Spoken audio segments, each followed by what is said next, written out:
어제 말씀에서 이스라엘 백성들이 요단강 도하를 마치고 나서 가나안 정복 그걸 앞두고 하나님께서 명령하신 그러한 일들에 대하여서 또 일어난 일들에 대하여서 보았습니다.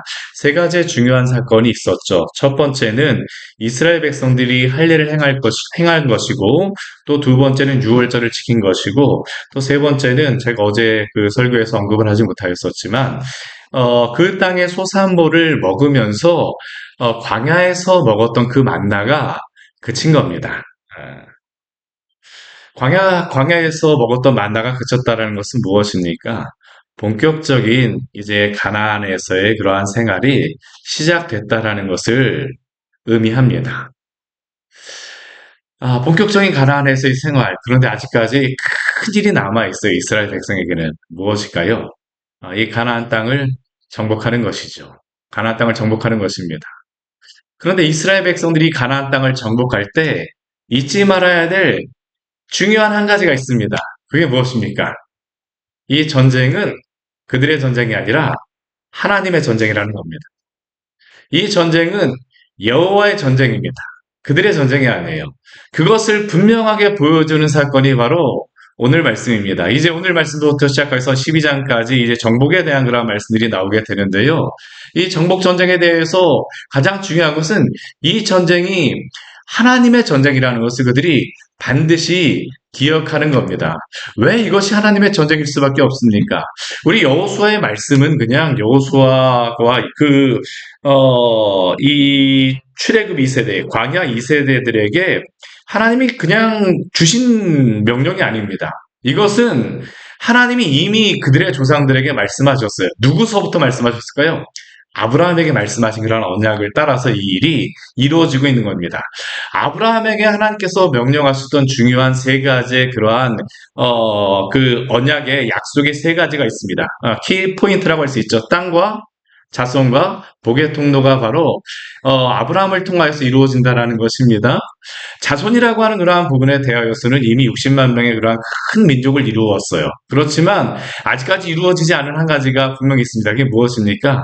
땅을 아직까지 그들이 얻지 않았어요. 그러면 그들이 땅을 얻는다라는 것은 그들에게 뭐 그냥 갑작스럽게 그들에게 말씀하신 것이 아니라 지금 아브라함에게 말씀하셨던 것을 이들을 통하여 성취하신다라는 겁니다. 그러니까 이것은 누구의 전쟁일까요? 하나님의 전쟁일 수밖에 없다는 겁니다. 하나님이 어떻게 이 전쟁을 이루어 가십니까? 오늘 그 전쟁을 이루어 가실 때 하나님이 한 사람을 보내시죠. 누구입니까? 군대 장관입니다. 여호와의 군대 장관. 오늘 13절 말씀을 보게 되면 여호수아가 여리고에 가까이 이르렀을 때에 눈을 들어보니까 한 사람이 칼을 손에 빼들고 마주 서 있습니다. 이 사람은 누구인지를 여호수아가 몰랐어요. 그러니까 질문을 하는 겁니다. 뭐라고 질문합니까? 너는 우리를 위하느냐? 우리의 적들을 위하느냐? 예전에 제가 그 군대에 있을 때 보초를 쓸 때마다 이게 참 중요한 겁니다. 그 보초를 쓸 때에 암구호라는 게 있습니다. 암구. 어느 부대 어떤 편인지 꼼짝마 하고 이렇게 그 하는 그러한 구호들이 있는데 그럴 때 항상 확인하는 게 무엇이냐면 암구호가 무엇인지를 확인을 해요. 암호를 확인하는 것이죠. 밤마다 매일마다 틀려집니다. 그것 잘못 외우고 있으면 안 됩니다. 그래서 그 사람에게 그걸 딱 물어봤을 때 답변이 정확하게 와야 됩니다. 어찌 보면 여호수아가 지금 이 사람에게 질문하는 겁니다. 너는 우리를 위하느냐? 우리의 적들을 위하느냐? 그런데 여기에 대한 답변이 이상합니다. 이 사람은 여호수아의 편인지 아니면 적의 편인지로 대답하지 않아요. 무엇이라고 그런 이야기합니까? 아니라라고 이야기합니다. 아니라, 아니라, 아니라. 그리고 그는 자신을 소개하는데 뭐라고 이야기하냐면 나는 여호와의 군대 장관으로 지금 이곳에 왔다라고 그 여호수아에게 지금 답변하고 있습니다. 왜 그가 이렇게 답변합니까? 이 전쟁은 그들에게 이스라엘 백성에게 달린 것이 아니라 바로 하나님께 달린 것이요. 가나안 땅의 정복 전쟁은 바로 하나님의 전쟁이라는 것을 지금 이 여호수아에게 말하고 있죠. 지금 중요한 것은 이 사람이 여호수아의 편인지 아니면 적들에게 속하여 있는지가 중요한 게 아닙니다. 사실 진짜 중요한 것은 무엇입니까? 정말 중요한 것은 여호수아가 지금 하나님의 편에 서 있느냐 아니면 하나님의 편에 서 있지 않느냐가 중요한 겁니다. 근데 우리가 착각하는 것도 이것 아닙니까? 하나님, 제가 이것을 기도하고 있는데요. 하나님 제 편이 되어주실 거예요? 하나님 제 편이 되어주실 겁니까? 근데 하나님이 우리에게 정말 원하시는 것은 무엇입니까? 우리가 하나님의 편에 서기를 원하십니다. 하나님이 우리의 편이냐 아니냐가 아니라 하나님이 먼저 우리에게 원하시는 것은 무엇이냐면 너가 나의 편에 서라라고 말씀하시는 겁니다. 하나님께서는 이미 아까도 제가 언급드렸었지만 아브라함에게 약속하신 게 있습니다. 우리 창세기 15장 말씀에 보게 되면 아브라함에게 이 땅을 주셨다라고 말씀하십니다. 그리고 그러나 그 땅을 바로 주진 않겠다라고 말씀하세요. 왜냐하면 아직까지 아모리 족속의 그러한 죄악이 이 땅에 가득하지 않았기 때문이라고 말씀하시죠. 그리고 그 이후에 이스라엘 백성들이 가나안 땅에서 나가서 이 애굽으로 가게 되어집니다. 또 그리고 역사적인 사건에도 보게 되면 어떠한 사건도 있냐면 이스라엘 백성이 바벨론과 아수르에게 그렇게 붙잡혀가는 그러한 사건들도 있었습니다. 근데 우리가 생각해 봐야 될 것은 무엇이냐면 이스라엘 백성들이 여러 가지 사건을 거치면서 아수르와 바벨론에 붙잡혀가고 여러 가지 전쟁들도 있고 그러면서 항상 그들에게 중요한 것은 무엇이었었냐면 바벨론과 아수르에 붙잡혀간 이유도 무엇이었습니까?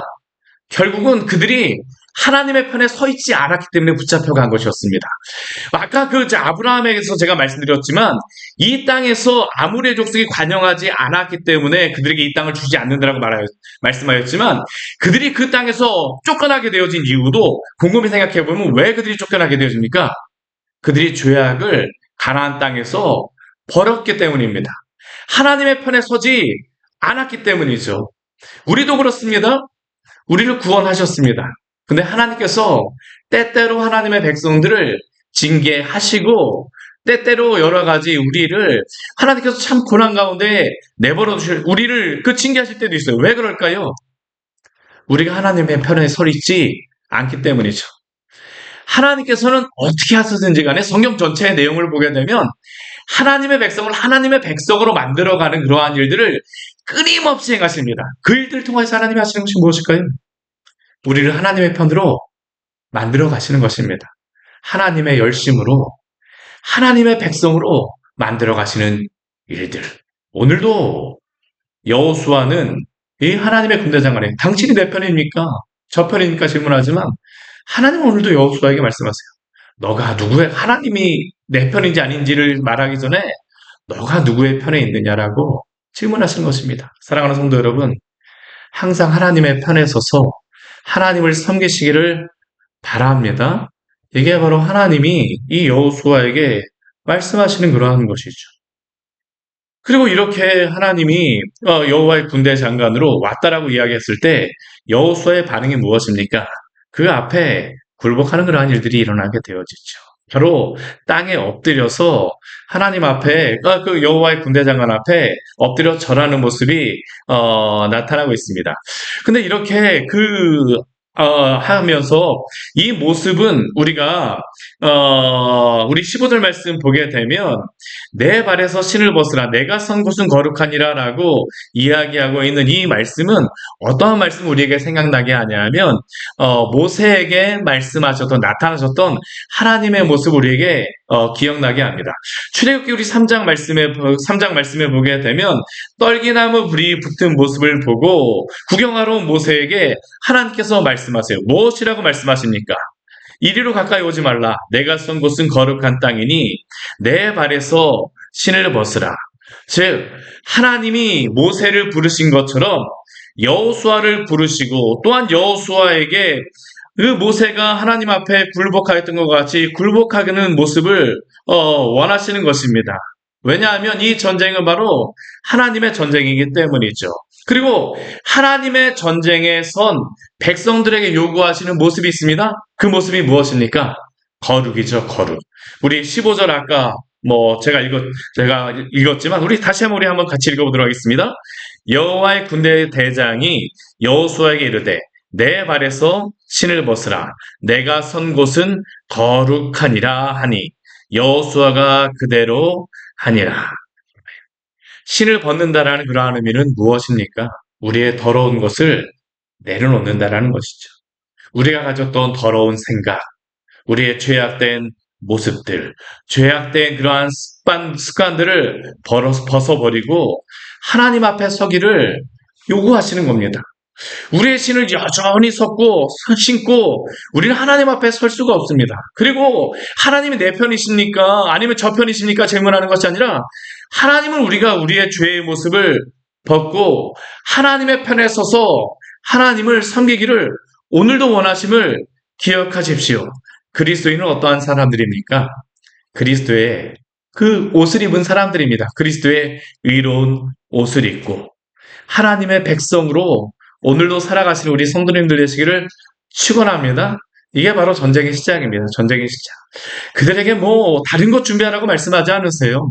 하나님의 편에 서기를 원하시고 또한 그들에게 거룩하게 준비하기를 원하시는 것이죠. 그렇다면 이 여호와의 군대 장관이 나타나서 하나님께서 이 이스라엘 백성에게 이제 전쟁의 방법들을 알려주시는데 그 뒤에 보게 되면 전쟁의 방법은 무엇입니까? 우리 6장 1절부터 7절까지의 말씀, 우리가 잘 아는 그런 말씀이기도 하죠. 전쟁을 어떻게 벌일지를 말씀하여 주시는데 참 그런데 이 전쟁의 계획이 우리의 생각하고는 참 다릅니다. 뭐라고 말씀하십니까? 지금 이 여리고성은 굳게 닫혔고 출입하는 자가 없는데 하나님이 이들에게 전쟁하라고 말씀하신 그런 방법은 무엇이냐? 우리 3절 말씀 보게 되면 이 이스라엘 백성들에게 뭐라고 말씀하세요? 그 성을 둘러서 성 주위를 매일 한 바퀴씩 돌라라고 말씀하십니다. 엿새 동안 그리하라고 말씀하세요. 우리 4절 말씀에도 보게 되면 언제까지 이것을 하라고 말씀하시면 일곱째 날까지 이걸 하라고 말씀하십니다. 일곱째 날까지. 그리고 마지막에 전쟁을 할 때 그들의 모습은 어떠한 모습이냐면 전쟁을 할 때 그들이 창을 가지고 가고 칼을 가지고 가라가 아니라 제사장 일곱 양각 나팔을 가지고 가서 마지막 날에 그들이 한꺼번에 크게 나팔을 불고 다 큰 소리로 외치게 되면 그 성벽이 무너질 것이요 백성들은 그 앞으로 올라가라고 명령하십니다. 근데 이게 참 이상하죠? 전쟁하게 되면 그들에게 무엇을 준비하고 무엇을 하라고 말씀하셔야 되는데 그냥 성을 도는 것만을 말씀하십니다. 제가 이 요단강도 말씀드렸지만 이 이스라엘 땅 가서 여리고 성에 가보게 되면요. 여리고 성이 있었던 그러한 성을 가보게 되면 실제로는 아주 그렇게 크진 않습니다. 여리고 성이 그렇게 크진 않아요. 그 안에 들어가서 있게 되면 한 1000명, 2000명 정도 들어갈 수 있을까? 한 그 정도밖에 되어지지 않은 그러한 성의 규모입니다. 그런데 그 그 성이 그렇게 크지는 않지만 문제는 무엇이냐면 이스라엘 백성들이 그 성을 그냥 지나쳐 가버리게 되면 문제는 다른 곳을 점령하러 가잖아요. 그러면 여리고 성에 있었던 그러한 백성들이 나와서 이스라엘 백성들을 공격하는 그러한 일들이 있을 수 있습니다. 그렇기 때문에 이스라엘 백성들은 꼭 이곳을 정복을 해야 돼요. 그렇지만 이 성이 작다라고 우리가 생각하는 것만큼 크진 않다라고 할지라도 이 성이 이스라엘 백성들이 가갖고 함부로 점령할 수 있는 성은 아닙니다. 크게 잘 지어진 성이기 때문입니다. 이 시대의 그러한 전쟁은 어떠한 전쟁이냐 하면 이 성을 굳게 둘러싸갖고 이 성이 그 성 안에 있는 사람들이 스스로 나올 때까지 하는 전쟁이 바로 이 시대의 전쟁이었습니다. 그런데 이스라엘 백성들이 이 가나안 땅을 정복해야 되는데 그 정복하러 가는 곳마다 항상 둘러싸갖고 그것을 기다리기만 하면 어떻게 될까요? 전쟁이 한두 끝도 없어요. 한두 끝도 없습니다. 그러면 이 전쟁을 이기는 방법은 무엇입니까? 하나님이 하신다는 겁니다. 결국 이 말씀도 하나님이 이 일을 하시겠다라는 것이죠. 그리고 이 전쟁의 방법도 하나님이 알려주시는 것이 무엇이냐 하면 이들에게 그 칼과 창에 대한 것이 너희들의 방법으로 하는 것이 아니라 하나님의 방법으로 오늘도 하라고 이들에게 말씀하십니다. 그런데 하나님이 이 말씀을 이들에게 주셨음에도 불구하고 이들이 전쟁에 승리하지 않을 수 있는 그러한 방법도 있습니다. 무엇일까요? 하나님의 말씀을 듣지 않는 것입니다. 하나님이 약속하신 이 말씀을 듣지 않고 만약 그들이 자신들의 방법으로 한다면 하나님이 전쟁에 대하여 승리를 주실까요? 그렇지 않습니다. 이 전쟁은 하나님께 속하였기 때문에 하나님의 방법으로 싸우는 것. 이것이 바로 이스라엘 백성에게 원하시는 전쟁의 방법이죠. 사랑하는 성도 여러분, 오늘도 하나님 앞에 믿음으로 살아가시기를 축원합니다. 그러나 그렇다고 해서 우리에게 아무것도 하지 말라고 말씀하시는 것이 아니에요. 우리 이 말씀의 핵심적인 것은 무엇입니까?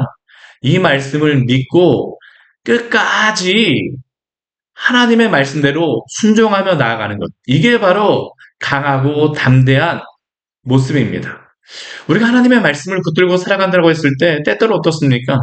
정말로 하나님의 말씀을 믿고 살아가는 것이 나에게 유익이 될까? 나에게 어떻게 될까? 내 인생이 어떻게 될까? 참 우리는 이러한 문제로 인하여서 순간순간 고민하고 또 걱정할 때가 있죠. 그러나 하나님이 우리에게 주신 말씀을 가지고 또한 믿음으로 살아갈 때 하나님께서 오늘도 하나님의 일들을 이루어 가심을 믿고 또한 오늘 하루의 삶 속에서 주님을 인정하며 살아가신 우리 귀한 성도님 되시기를 축원합니다. 같이 기도하도록 하겠습니다. 하나님 아버지, 오늘 말씀을 통하여서 우리에게 귀한 은혜를 주니 감사를 드립니다. 이 전쟁이 이스라엘 백성에게 달린 전쟁이 아니라 하나님의 전쟁이요. 하나님의 전쟁이기에 여호와의 군대 장관이 와서 여호수아에게 이 모든 것들을 또한 이끌어 가심을 우리에게 보여주셔서 감사합니다. 내 편입니까? 저 편입니까? 우리도 날마다 주님 앞에 기도하지만 하나님께서는 오늘도 내가 너의 편인지 저의 편인지가 아니라 하나님 편에 서서 너가 살아가라고 말씀하심을 우리에게 기억하게 하여 주셨사오니, 오 하나님, 우리가 거룩하게 주님의 편에 서서 살게 하여 주시고 주님의 말씀 붙들고 정말로 강하고 담대하게 오늘 하루 하나님 아버지 살아갈 수 있는 귀한 성도들 될 수 있도록 인도하여 주시옵소서. 믿음의 한 발자국을 걸을 수 있는 주의 성도들 되게 하여 주시고 오늘 하루 가운데에 또 당신께서 일하심을 맛볼 수 있는 귀한 복된 하루 될 수 있도록 주께서 함께하여 주십시오. 예수님 이름으로 기도드립니다. 아멘. 오늘 말씀 같이 기억하시면서 기도하며 나아가도록